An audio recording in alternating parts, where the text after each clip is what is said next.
What's up, guys, and welcome back to another episode of Stereotherapy. As always, I'm your host, Lisa, and Justine is my partner in crime over here. Our show showcases the importance of music and mental health. Sometimes Justine and I will share our own stories, and other times we are joined by some wonderful guests. Today, we were joined by producer, audio engineer, singer-songwriter, and mental health advocate Greyson Grimes. We were so glad that Greyson reached out to us to wanting to be on our show because I'll be honest, I was checking out his TikTok long before he reached out, and so I feel like it was the universe basically saying, get him on your show. So we finally made it happen, and we were so happy this day finally came.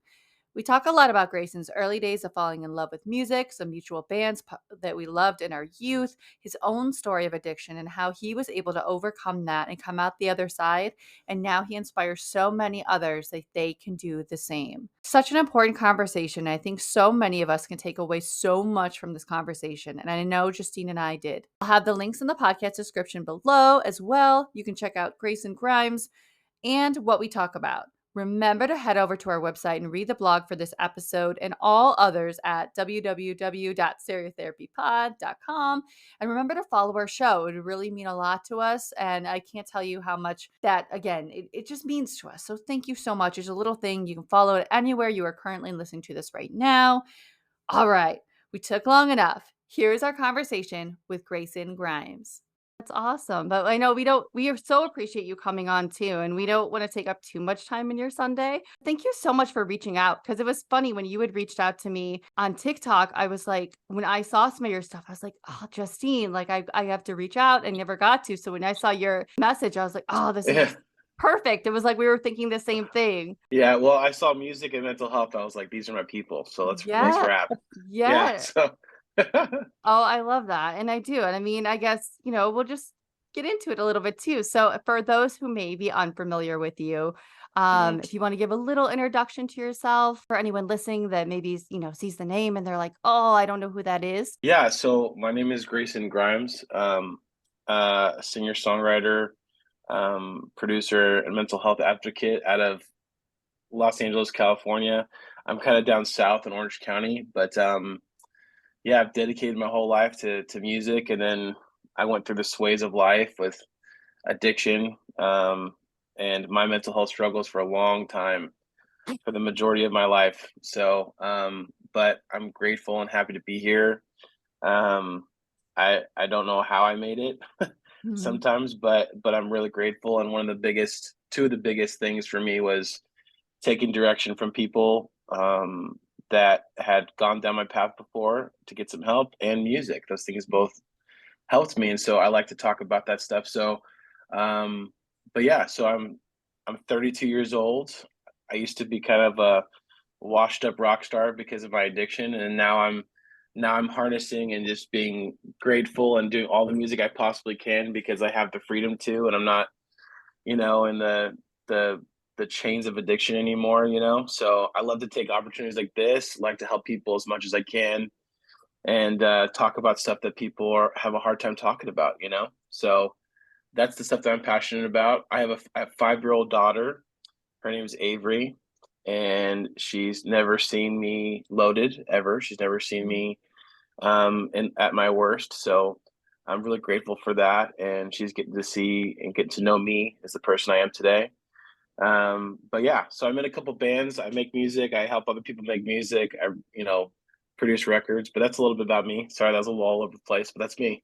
No, no, that's perfect, and that's kind of another reason why when Justine and I were talking, I said it's perfect because you are such a mental health advocate. And it just is, it's so important to keep those conversations going. Like anyone we've had on, or even us ourselves talking, like this is gonna help somebody someday that maybe I think about my younger self that it Yeah. just wasn't out there as much. Like, yeah, you would talk about it, but now I love that so many more people are open to talk about it. And we just have so much respect for what you've shared too. Like whether it was just the TikToks where we got to know you a little bit. Now we really get Yeah. to know you a little bit too. But it Yeah. was just so nice where it's like, oh, that's someone out there may hear something and just feel less alone. And that's kind of what we were always hoping for this podcast. So again, like, oh, this is just so great to have you on. So thanks so much. Absolutely. And I love that. So thank you for having me. Yeah. if you can remember, what was your first memory falling in love with music? Oh man, that one's really that. Yeah, of course. I always loved music my whole life. So even when I was a really little kid, I grew up in the. My parents were very conservative Christians, so my dad was actually a Southern Baptist preacher. So yikes, I know that's Mm-hmm. us pastors' kids are. Are we allowed to curse in this podcast, or should I Yes. try to Oh, Oh watch the? yeah. no, Okay, absolutely. okay, cool. Yeah. So so yeah, if you ever met a pastor's kid, we're all fucked up, but Hmm. I met a but few back. Yeah. yeah, yeah. But no, but so I grew up around music. I loved it. My first experience where I fell in love with it, and I told myself, this is what I want to do for the rest of my life. I was 15, and my sister and her friend snuck me into the Troubadour in LA. They snuck me into a show. It was my first like secular concert ever, and it was actually the Fray. Oh, wow. And Okay, it yeah. it was the Fray and then Matt Kearney. Do you guys remember Matt Kearney? Yes. Yep. Yeah, so Matt was opening for them, and they were like in a van still. They had burned CDs. They hadn't like broken through yet.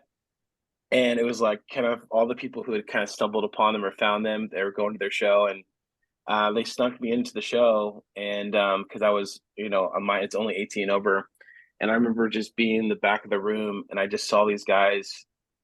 Isaac Slade is like, very, very passionate, obviously singer, songwriter, and I just the energy they had was just.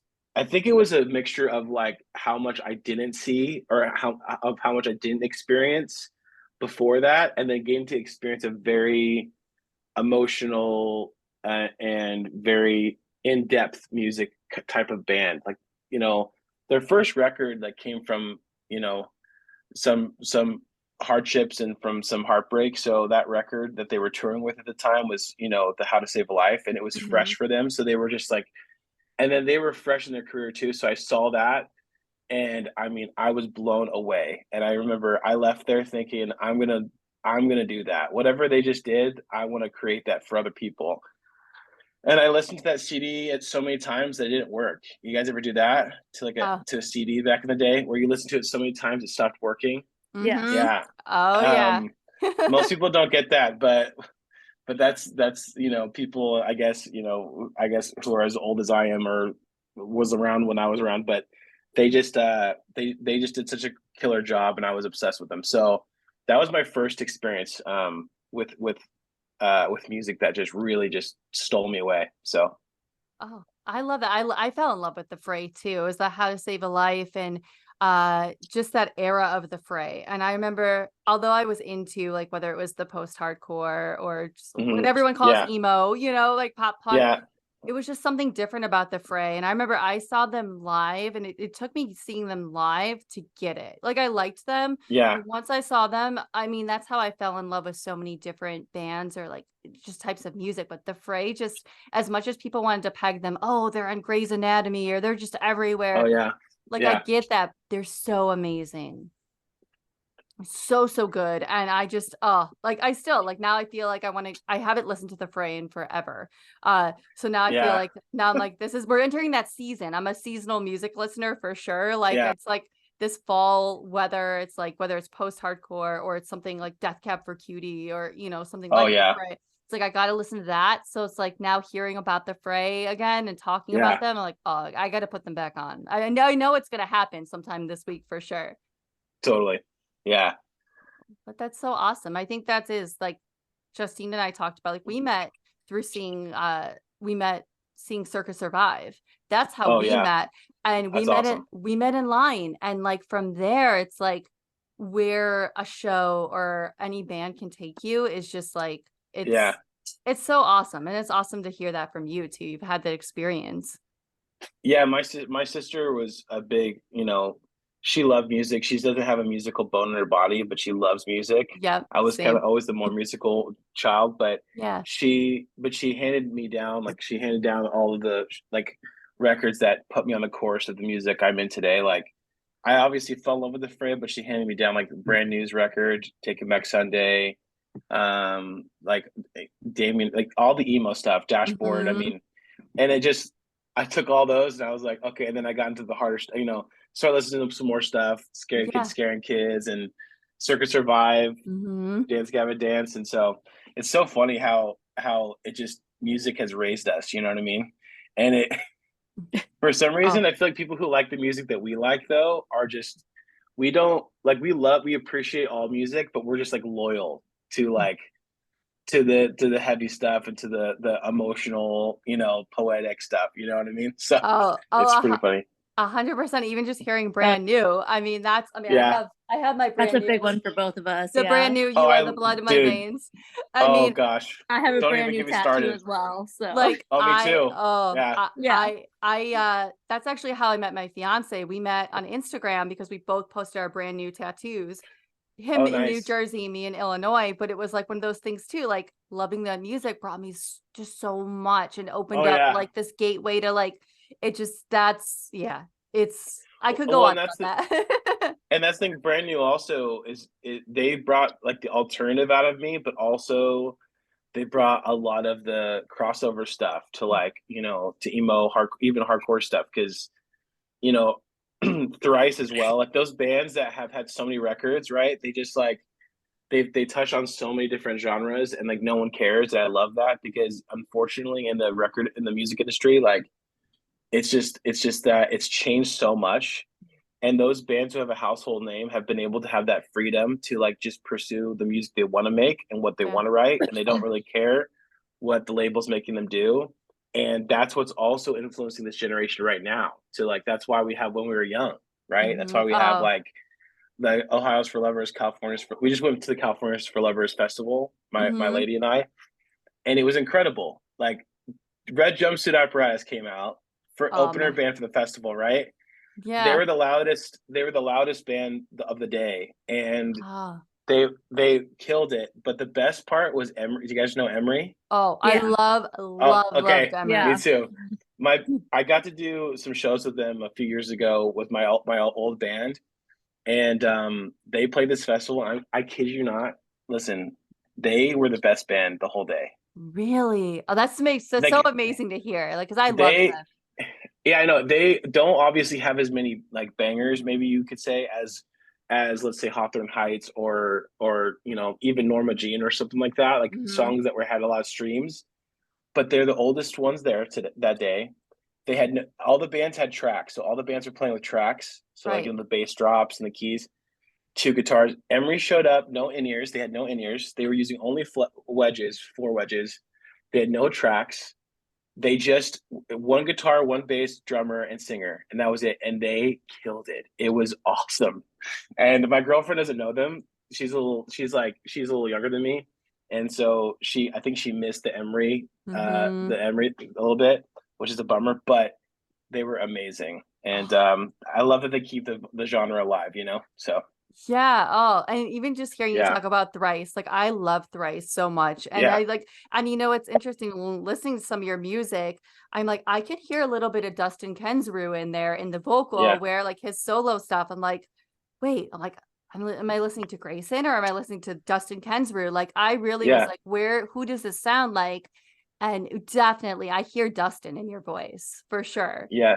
Thank you. I take that as a huge compliment. So thank you Uh, so much. oh my God, yeah. No, oh my God. I haven't gotten to go to any of those for lovers. I know like I mean, they seem to be hitting off, any one of them that's Yeah. taking off. And I'm like, oh, I'm so jealous. Like the closest we got was that adjacent festival. Hmm. But again, tickets were just so much to that. And I'm like I Yeah. feel it's weird. It's past the time where you would go to Warp Tour for $40 and see those bands like Yeah. Emery or like Totally. any of them. So it's just oh, I miss those days. But oh, that's so cool that Yeah. like that's another band now, Emery. Like I forgot a little bit about them, but loved them when I was younger. Yeah. So Yeah. oh, oh my It's God. awesome. Oh, I can't. But again, I if anyone is also unfamiliar with you, part of your story, if it's okay to bring it up, is when you Hmm. were doxxed on the internet when a popular TikToker we all know and love, Elise Myers, Hmm. was just talking about someone. And I know you had gotten a lot of just, I mean, the internet can be cruel as Yeah. is. Um, Yeah. and sometimes we'll get like the worst things we ever got was like, oh, you're a poser podcast. And again, that was like, okay, I could take it.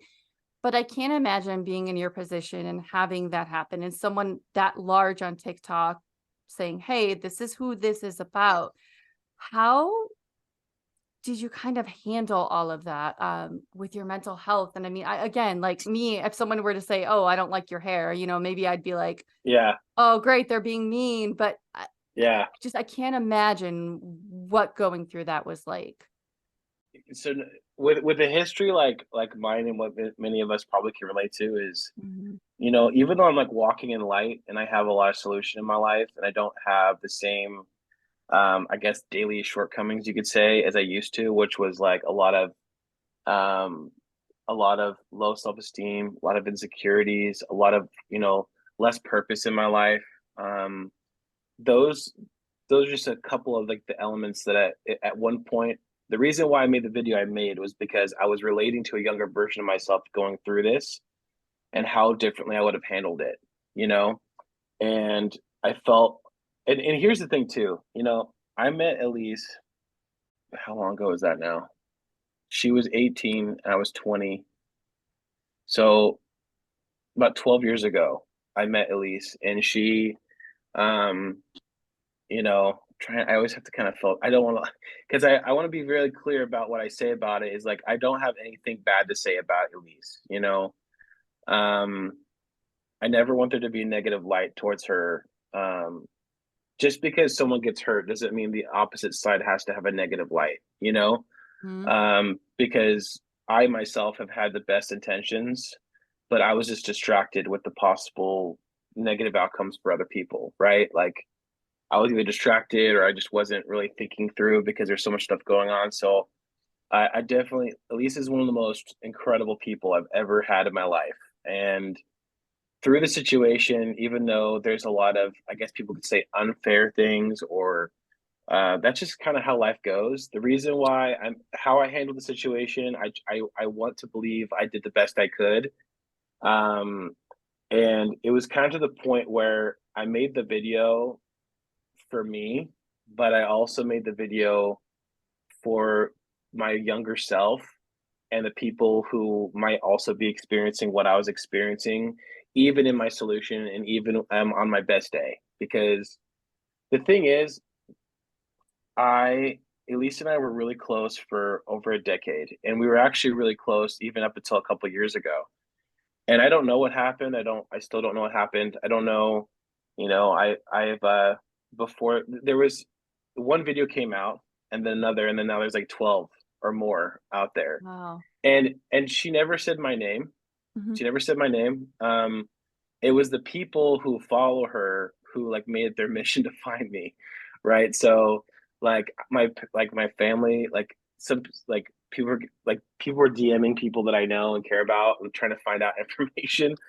And because but here's the thing, and this is I really want to make this clear. I've tried to make this clear every time I've talked about it, is that I actually deserve like all of the hate, you know?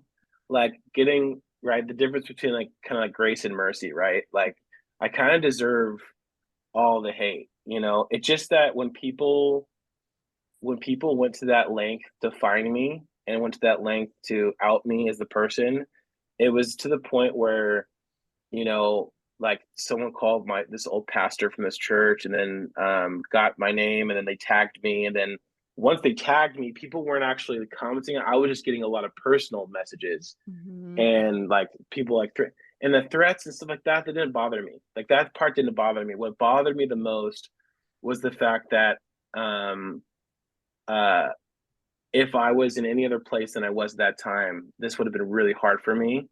And I thought it was a great opportunity to talk about the internet because the internet and what we've made it to be, like what it's become, can be such a great thing and such a powerful thing.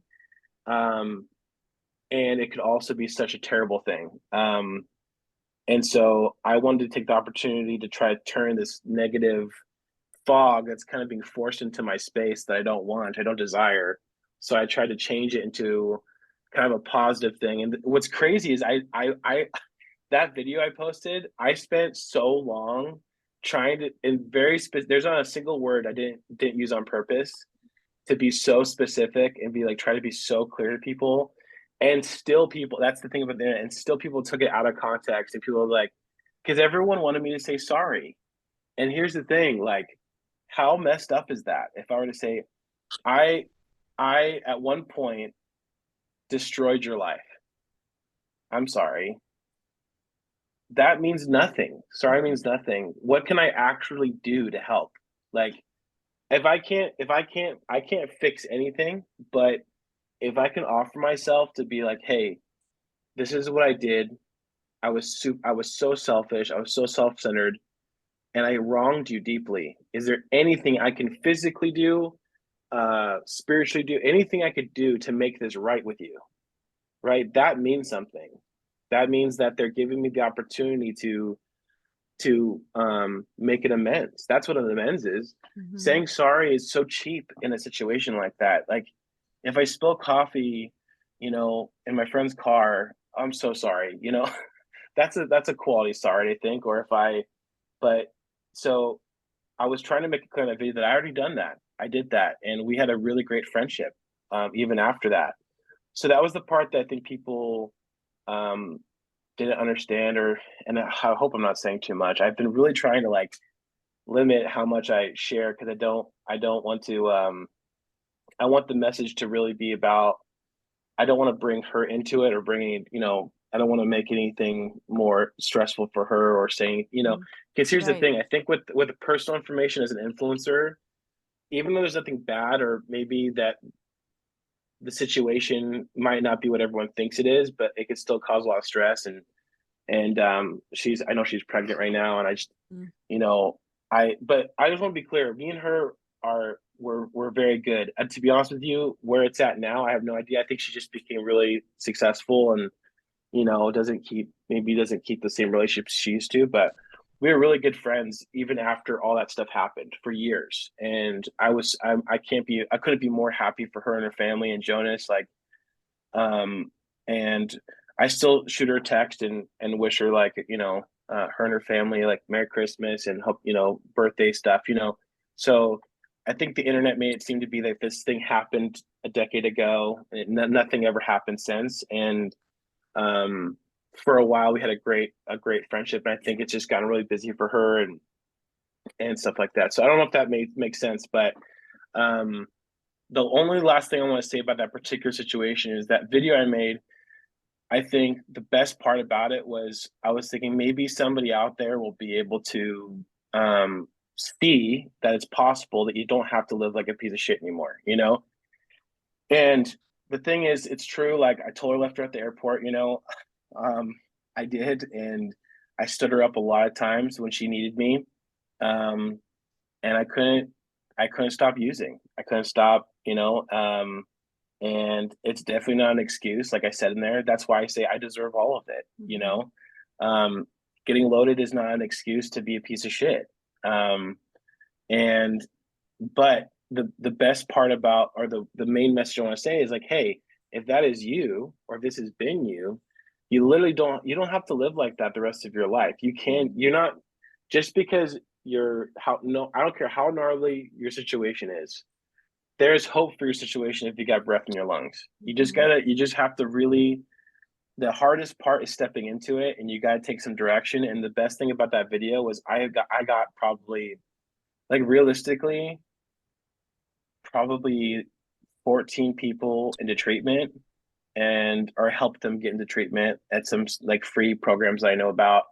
And I got probably, oh my gosh, probably 50 significant others of people who are in their addiction, like sponsors in Al-Anon and like 12-step programs to help them while their significant others going through it. And that was like the best part.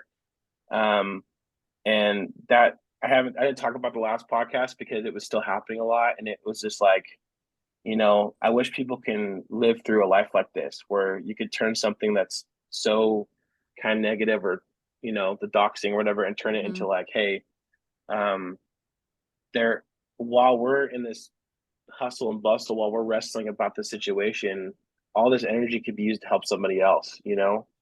um and so yeah. No, I Yeah, love everything you said too in that. And I think it's so interesting too, like with sorry, where a lot of people do, and I love what you said, where I can't tell you how many times maybe in my life if it was a relationship or friendship and it would always be yeah, sorry, but it would stop there. And it was almost like, yeah, it was good they acknowledged that and said that, but there was no backup in any change. It would be like, okay, sorry, but then like a little bit ago it'd be the same thing. Oh, sorry. It's like where is that change? So I think that's so important that you said that to anyone listening too, that we have to kind of hold ourselves accountable for that and kind of really see that in order to really change, we have to make those changes. So, it can't stop at sorry. Sorry is good for yeah, sure, but totally. you Yeah, can't stop there. yeah. It's almost like if because I've been deeply hurt before, right? Hmm. I've been Yeah. I have a lot of trauma in my childhood, and I have a lot of stuff that I've had to work through and stuff like that. And I think about it when especially with something that is almost like like developmental in somebody that you've affected them, like what she's talked about, and it's like, oh, and I didn't mention this, but I did not mention this before, but this is kind of directly what we're talking about. Yeah. You know, to be honest with you, another main reason why I posted the video was actually my significant other. Hmm. Um, she, uh, she's very, very special. She's a great, great person. But she kind of saw how it was affecting me. Like I wasn't because it was through a season where it was like all the time, like every day I'd be just getting, and I keep it's like I'm being reminded of the person I used to be, but I don't know that person, Hmm. you know? I don't even know I don't know who that guy is, which I'm grateful. I mean, I know who he is. I know that was me, but it's just not who I have the opportunity of stepping into today. And she was like, as I guess I guess as I would be for her if the roles were changed, she would get like frustrated. She's like, that's not my guy, you know? Hmm. They're talking about like this person exists, but I don't know that person. I know the person that shows up for me all the time. And he was like, and I don't want to, I feel like if I talk anymore about that, it sounds very full of myself. But she said those things and it really meant a lot to me. And I thought, like, how about I talk from a specific place of where I am today? Because people might not know that it's achievable for them. That's why I posted the video and that's why I reacted, was because it just might, there's people out there who are living in a cycle and they think that that's just how it is because of our developmental stuff, like growing up, like our families, our parents, the environments around us they raised us, and sometimes it's negative and toxic behavior, and they don't know that they don't have to do that. People live literally their whole life like that, and I don't know, I don't deserve it, but I'm I'm just one of the really blessed people that got an opportunity to get out and start changing my life around. I didn't have to be a statistic in my family of suicide or overdose.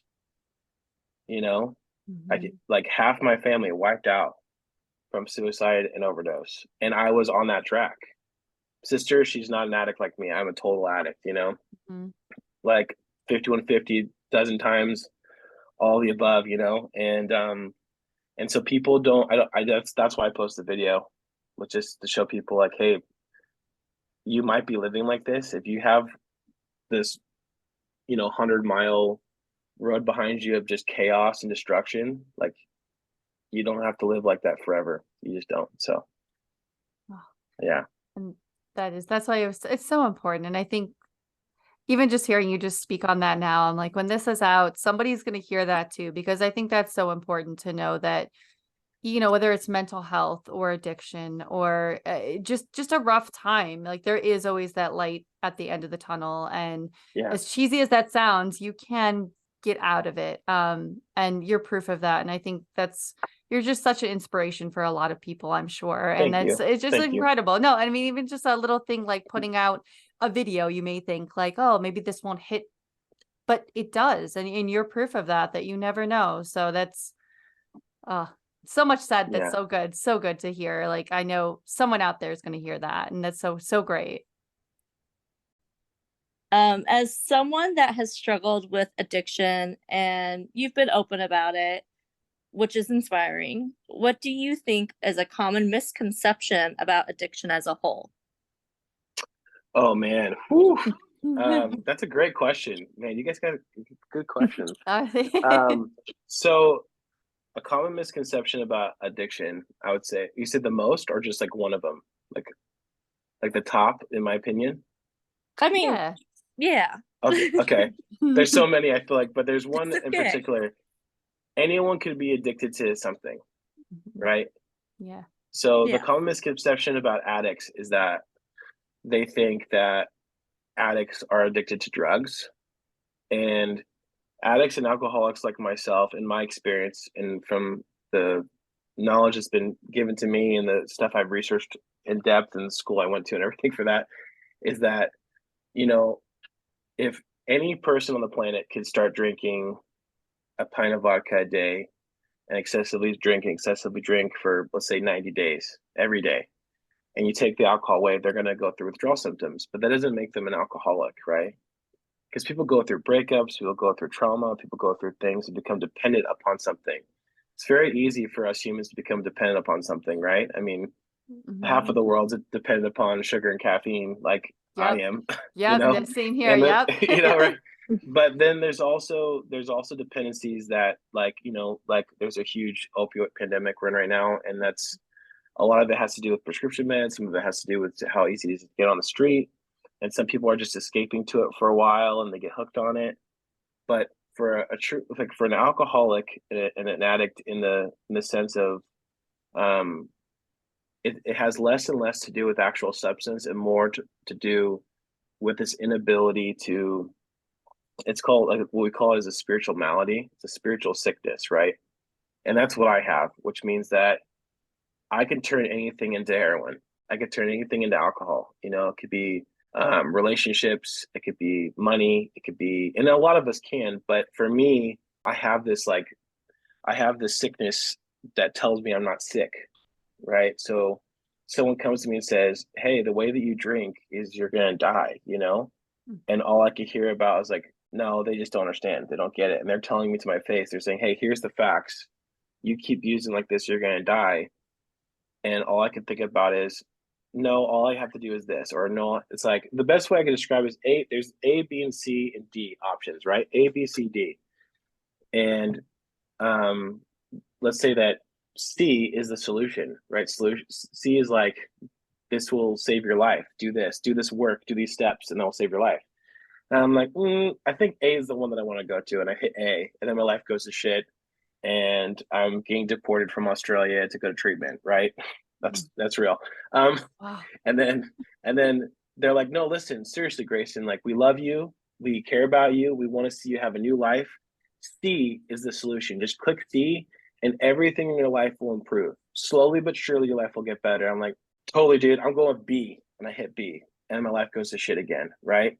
And then lastly, my last other option, or last two options, they're like, listen, Grayson, you can no longer sleep here. You can no longer come to our, this is my family talking. You can no longer be here for Christmas. We don't trust you in our house. You are going to either, go to treatment or end up on the street in downtown LA and be homeless. And I'm like, they tell me, all you have to do is just choose C. Just go to C, and this will be the first step into a new way of life. And I'm like, okay, well, I'm gonna go with D. And I hit D. That for me kind of gives a perfect example of like how the last house on the block, you probably heard that before. That's the best way I could describe, in my experience with being an addict is I am completely incapable of being reached when I'm in my addiction. I cannot be talked to, interventioned, and because I have this God-shaped hole in me that I choose everything else but a spiritual life to help myself. I'll choose anything. And that's what makes it super scary for people. And the misconception is that people think addiction is about drugs. And the truth of it is, we have unaddressed trauma, we have unaddressed things. And I don't know what God is to everyone. Like I have my own perception of that. It's not what I grew up with. It's not like my family's perception of God. I have my own personal connection of what I like to call God, and which I honestly like. I don't go to church. I'm not like a religious person at all. But like Jesus in the Bible is like my perception of God. That's my perfect example. I think of someone who loved people. He washed the prostitutes' feet. He helped the alcoholics from the ground. He hung out the lepers, and that's the kind of person that I look to as a god. I'm like, that's the kind of person I want to look to. So I decided that was the only I was beyond human aid, and people like to intervene with addicts, saying I could save them, I could save them, I could save them.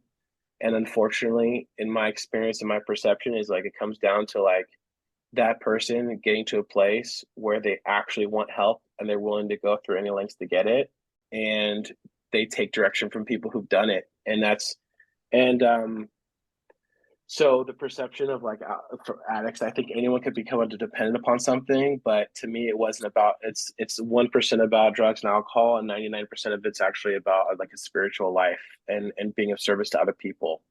And I have a really hard time. It's not something that I like to like talk about much, but I have a hard time sometimes because people try to intervene with addicts so much, trying to save them, and it makes it worse. And that's a common thing that happens. And the best, like I tell people, family, parents, said, if you have a loved one who's going through this or who's an addict who you believe will choose a substance over their child, their loved one, it's not them. And I also want to say that this is not them. We become an unlovely creature when we're in this, but it's not us. And that wasn't me. But we're unreachable. We're like that. So I think that was an extremely long answer to your question.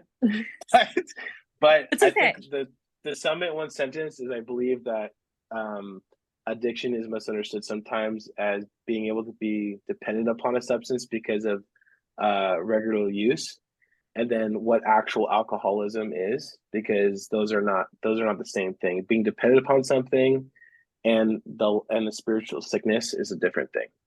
That's so important to hear because I think I myself, I had a friend a long time ago in my life that struggled deeply with addiction, moved out to California and just had a really rough time. And my main thing was that, oh, I can help them. I'm their best friend of so how long? Like I can do it. Like I know that maybe this person can't, but again, it's like you said, like the more we pushed for certain things, and although we were like meaning to do a great thing and help, Totally. it Yeah. just made it Hmm. it made it that much worse, and it took a while, and luckily, I mean, they're sober now, they're doing wonderfully now, they're but it wasn't all of us, it was almost kinda taking those steps back and not being so like, "You need to go here, we need to send you here, this is what you need to do," and I think that was Hmm. something a learning for me was, yeah, I was seeing my loved ones struggle, and I wanted to be there, but then just understanding I had no idea why they were doing it or for what reasons or what they were even going through, and it was like I was just, "Oh, well, this is what everyone says. You have to go here to help yourself." And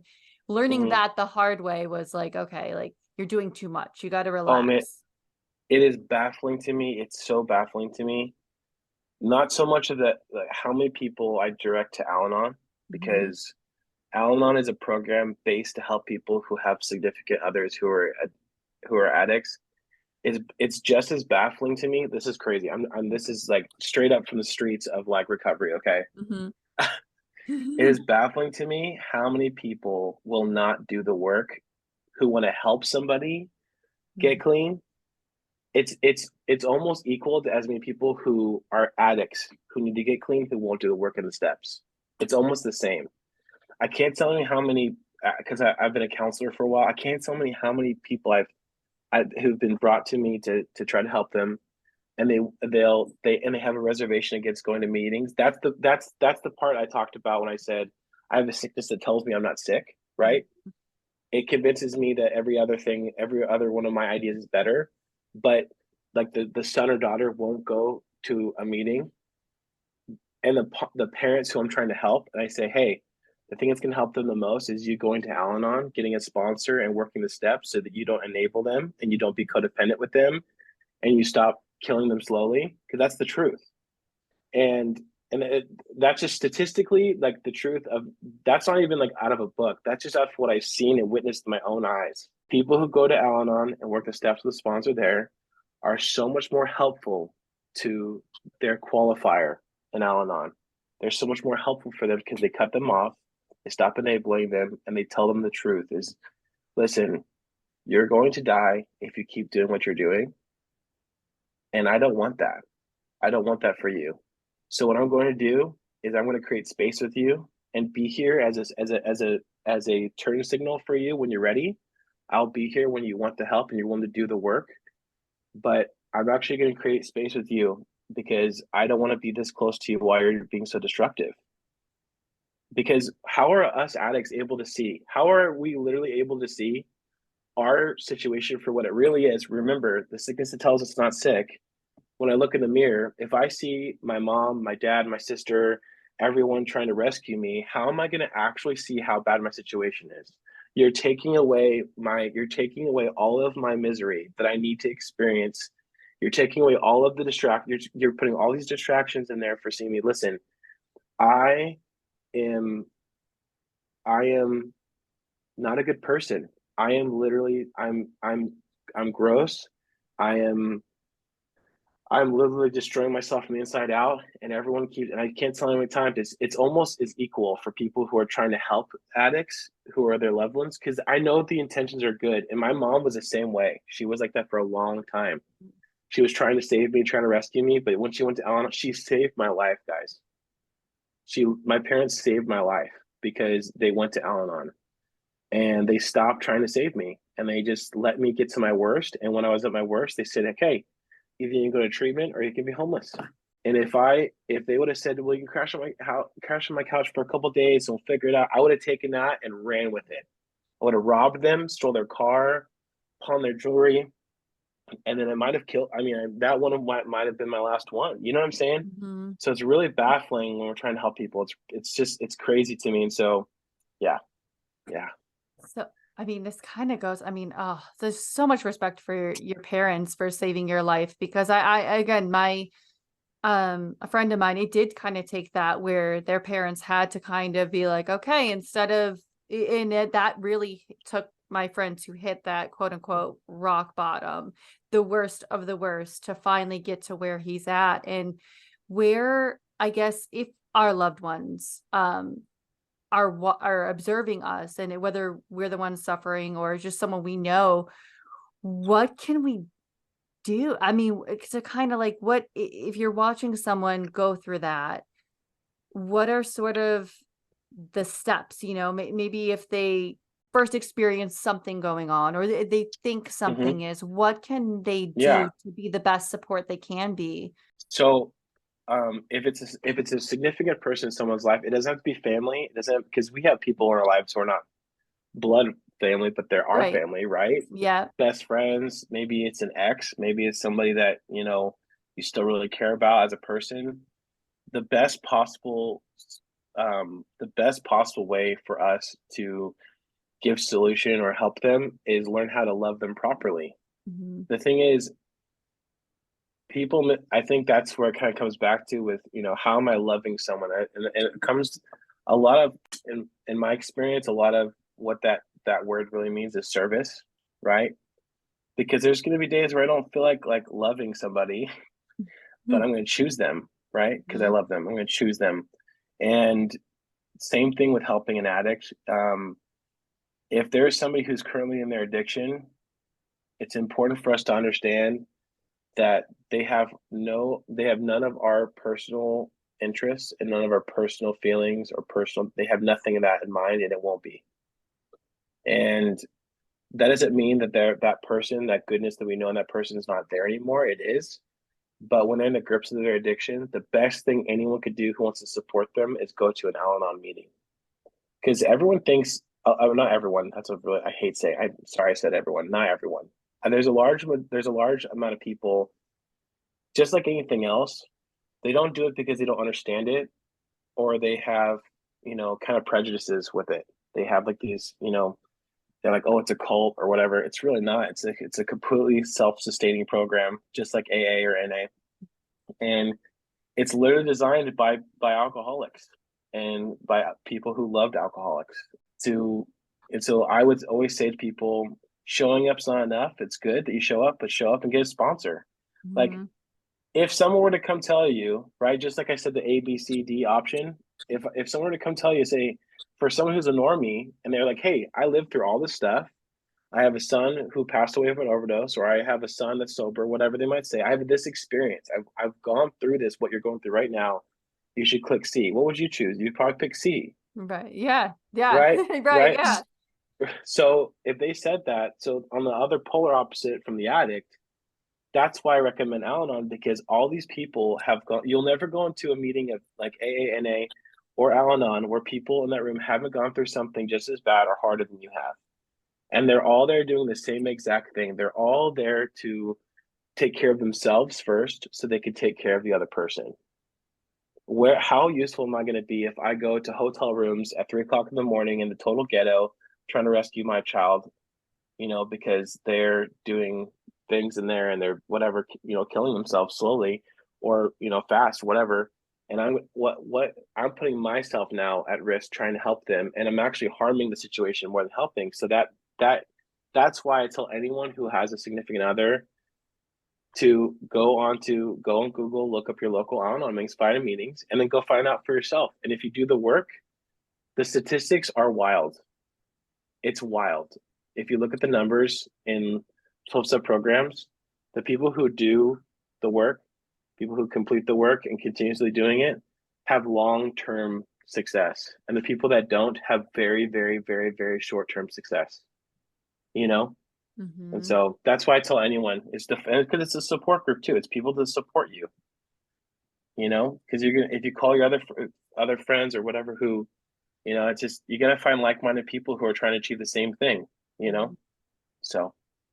Oh, absolutely. Because that was my biggest thing is with the person close to me going through it, I was like, well, I'm their closest person. I'm their best friend. And when no, what it was is because they stuck with their program. They stuck with that. They found those like-minded people and Yeah, uh that was key for them. And I'm so happy. And I had to be like, take that back seat again and just be like, you know what? No, I don't, this is what they need. And I kind of have to follow their lead in that. And that's we'll have to post a link to that, like Justine, in our Yeah, description and we definitely everything need for to. anyone that yeah, listening. That way they can find that if they need that or if they know totally. someone for And sure. it's all free. It's free. It's Wow. free 99. That's There's no amazing. charge. And these people will go to the ends of earth to help you.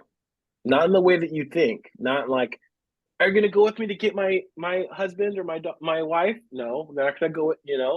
But they will go to the they will leave very important things in their life to assist you because they know how important it is.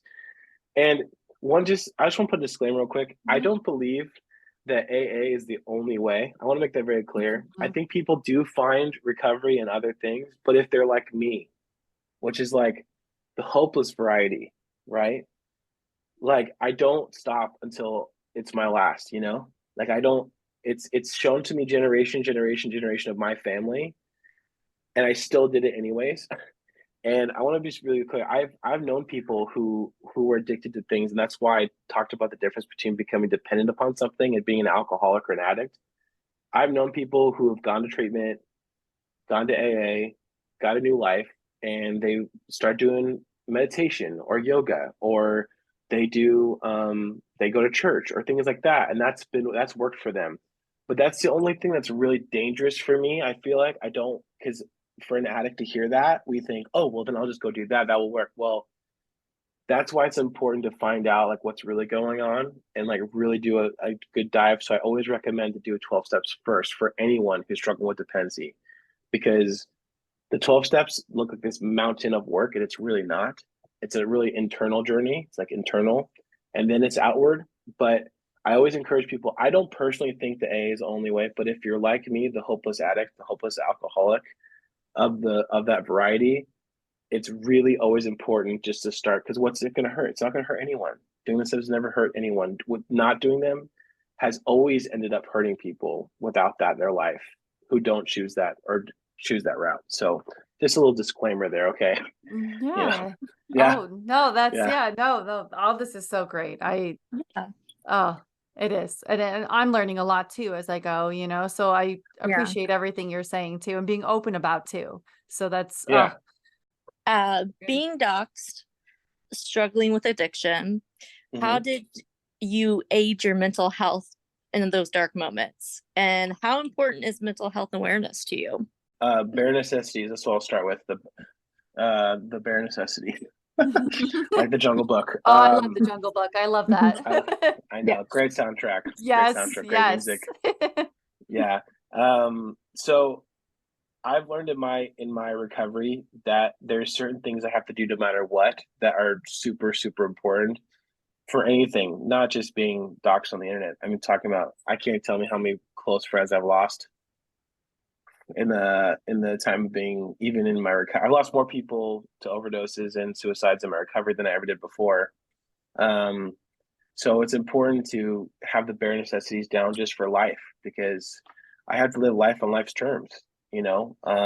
So for one is my spiritual life has to be kind of in tune and I don't do it perfectly. I'll be the first one to out myself. Like I just sometimes I slack and I feel it, but I know I have to always go back to those necessities and those really just important things. A couple of those things are I have to be out of myself on a regular basis, right? So I have to be, you know, I guess I don't have to, but it's super, super important for me to be doing things, serving other people, being of service. So taking commitments, showing up for things, volunteering for stuff. There's things that happen in my life, and the most crucial thing is the things that nobody sees. You know, like I talked in the last podcast I was on, I was talking about how I love the motivation MD stuff. Like I love the TikTok stuff where they go help people and then they give them money. It makes you super happy. There's nothing wrong with that, Mhm. but that's the stuff that has to be done like with no one's looking. That's the stuff that's really Yes. important. Like Yeah. who we are as humans when nobody can see us, right? Mhm. So for instance, if I'm at a grocery store and I walk out and someone's asking for money, I'll sit down and talk to them for a while. And if I feel like my higher power is telling me there's an opportunity to share my story, then I will. Um, there's a recently, I don't know if you saw, I posted a song called Portia. It was originally called The West Wing. And as I was recording and writing it, one of the followers on my TikTok, she was I think she was actually, no, I think she was 17. She took her own life. Oh. And I didn't know until I posted the video, I didn't know until later, but while I was writing about a time where I was in that space that she was in, that I don't know why I survived, I don't know why I'm still here, but as I was writing that song and recording it was the day that she did that. And it just hit me because like as I was processing that and doing that, she lost that battle. So the family somehow got a hold of me on TikTok and then they asked for the song for the service and man, it wrecked me. I never met this person in my life, but just so sad. So what I tried to do, which I won't go into detail with, but I tried to be of service to that family as much as possible. You know, all the opportunities I possibly can, just to like talk or offer resources to, taking time out of my day to like go out of my way to just be like available if I can be. That's one element of the bare necessities I have to have. Like I just have to have the openness because the more I am and the less I am about that, the more I make it about me and my life, and that's not good for me because I'm naturally very selfish and self-centered. It's like a very like strong thing in me. And that always leads down to like my own thoughts and not thinking spiritually or thinking about things. And if I'm in my head too much, it ends up being really bad for me and my mental health. So that's one element. The second element I'd say is that, you know, sleep is so important. I have really bad, I have really bad sleep. I have not slept I've not slept well. I have really bad night terrors, and I have to, you know, I had to every once in a while have to go on medication to make sure I get sleep. But once my sleep cycle gets jacked up, because I got some diagnoses, you know what I mean? Mhm. If my sleep cycle gets messed up, I'm Yeah. messed up. I Mhm. can't. That's probably one of the biggest things, honestly. I tell people all the time because like going manic and staying up, and then you know dealing with the repercussions of that, and not having a healthy cycle of sleep is really, it's in my adult life has been super, oh my gosh, I can't even tell you, super important to sleep. And then another, well, I would say, like, to keep it short and simple, I would say the third thing is, like, I always try to, music is so important to me. There's been times where I did not prioritize music. That's like stirs my soul, is creating music and singing. And if I rob myself of that, if that's one of those things that's off balance, I'm off balance. Um, so those are three things. As far as, like, for my mental health, I have to be on track with. Um, I've been nuked on meds before. I've also been without them. I've also had to go back on them and then transition. I mean, so many things. I've been, I think I could just, like, be, I could be a walking prescription at one point, you know? And I've chosen to really put some effort and some action into my recovery and my mental health, where I've not taken necessarily, like, advice from most people, but, like, really talked to a doctor and then really looked at myself and took notes of things like what really affects me. And if I have those three things in check, and I have my 12-step program of AA, if I have those things, I can walk through literally anything. I really can. Not perfectly and not gracefully, but I can walk through it without getting loaded again. Um, and if there's a day that I lack on all those things, then I'm not promised a future of being sober, you know. But if I do it today and one day at a time, I can have a life probably happy, joyous, and free for a long time. But I don't do any fronts. So just today. And to answer your question about mental health advocacy, you know, that was your question, right? Where I stand with Yeah. that. Mm-hmm. So a lot of my content, a lot of my content I used to make, and the content I do now are different. I never hold back in my music. If anyone were to do a deep dive, and this is really sad, and I'm going to be honest with you guys, I have about 400 songs that are done I've never put out, and I'm working on that right now. But there's some songs that are very important to me that I have no filter, and they might be a little bit much for people. But I truly believe that us who are in that situation, or us who struggle with this type of stuff, that's what we need: brutal authenticity. And we know when something's bullshit. We just know, Mm-hmm. right? Yeah. And in the same instance for addicts too, but people who struggle, who are real feelers, who are deep people, who have deep souls, like old souls, I really believe that, like, they just know, like, we just know when someone's full of shit. Mm-hmm. And we crave for, like, brutal honesty and brutal authenticity. And so my commitment forever to music, to myself, because of what's done for me, my commitment forever is to be as brutally honest in my songs as possible. And I will never, again, I did this for a long time, I will never hold back from screaming, and I will never hold back from getting as fucking loud as I have to be for the person who's, like, in the situation that I've been in, who it feels absolutely alone, to get their attention. Like, I know that sounds super cheesy and dramatic, but I really mean that. Like, that's one thing that I know with my music is, like, I if I curse, I curse. If I say something that might be a little too much for somebody, then that song wasn't for them. It was for the person that needed to be reached there. But I also I do panels a lot for hospitals and institutions. I go back to the places that I've been 5150, and I share, you know, I do that. I believe that the best thing we could do for mental health right now is to have conversations like we're having right now. Bring the shame out of it. Bring the shame. Bring that into the light, because when shame's in the light, it just disintegrates. You know, when you bring those negative, like, condemnation and shame, you got to bring it to the light. You know, um, so having real conversations and then letting people know that this stuff does go on in our heads, if it's a safe place or if it's the right time. Having these real conversations are important. I think that's what's going to make the biggest impact with the internet. That's what the internet is supposed to be for. I really believe that. Letting people know they're not alone, letting people they don't have to live like that, and then giving them the tools and the opportunities to get better, you know? Again, says so Yeah, many things everything. perfectly. Yeah. I'm just like, oh, again, I'm like, this is going to be another one where Justine and I'll be like, all right, we're going to push this one forward so this gets out here. Yeah.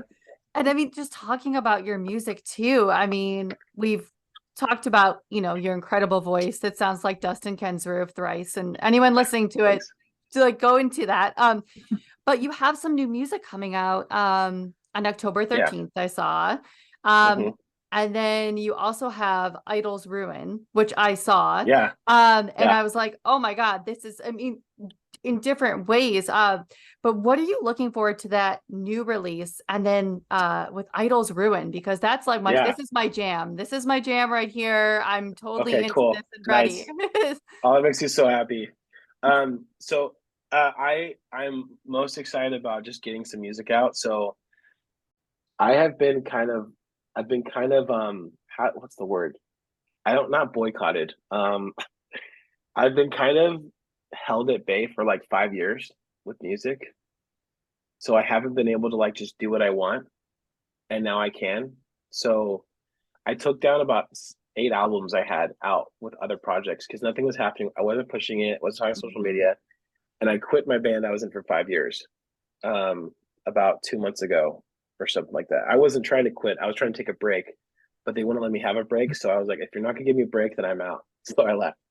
So I'm most excited about just getting music out, but I'm putting out a Greyson Grimes record, which is like OG music for people that have followed me for a really long time. It's all acoustic and orchestra or strings, and it's all emo music. It's all super, super emo, super dashboard, Mhm. Damien Rice. And that's like my roots of what I love to make and write. Just really deep feel music that makes you want to cry. I Yeah. love it. Yeah. And then so I'm excited about that. It's a 5 song EP. Yeah. I'm working on the last song right now. That's coming out in October. Um, and then I'll be releasing those as singles probably every 6 weeks. Um, and then An Idol's Ruin is literally that I left this band and my other friends who are just my core like friend group. We literally just I lost the love for I lost the love of making music Mhm. in this last project because it was all like labels, showcases, this, and it was like push, push, push, and I pushed out like 300 songs in 5 years. And I signed a deal 4 months ago. That's what led me to leave. I signed a deal for like movies and TV for some songs, and I was like, I don't love this. And this Mhm. music is good. It's great music, but I don't love it because I wasn't having fun. Mhm. So when I left this band, my friends we were just jamming, just having a good time, and we wrote this like post-hardcore song. And we were just we weren't recording it. It was all like in the studio. I didn't record it. We just played it, and it was like, and I haven't. I used to play in a punk band. I screamed a lot in this punk band. I have never fronted a band where I'm screaming and singing ever in my whole life, and I am fucking loving it. Let me tell you Uh-huh. right now. I I am so in love with this.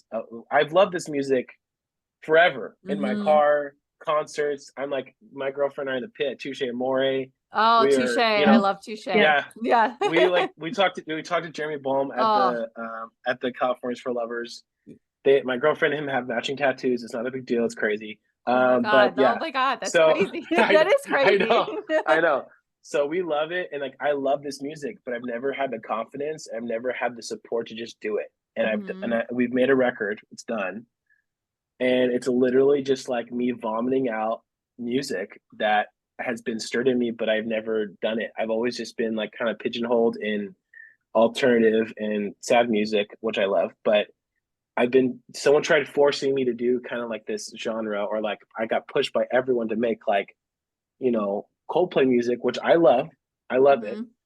and I love all the songs, but I wasn't like me, and I just feel like I'm like so. I'm really excited about An Idol's Ruin. It's all my close friends, and actually, all of us are literally in recovery. All of us in the band, and we just all of us love this music too. No one's joined the band who doesn't love hardcore, post-hardcore, pop punk. We got one of the songs is called "Bury Me in This," and it's totally pop punk. And we have another song, "Hold You," which is totally like post-hardcore, like almost like we came as Romans, but very secular or very mainstream. And then Mhm. we have Scarecrow, which is like totally hardcore, like very, very screamo, heavy breakdown.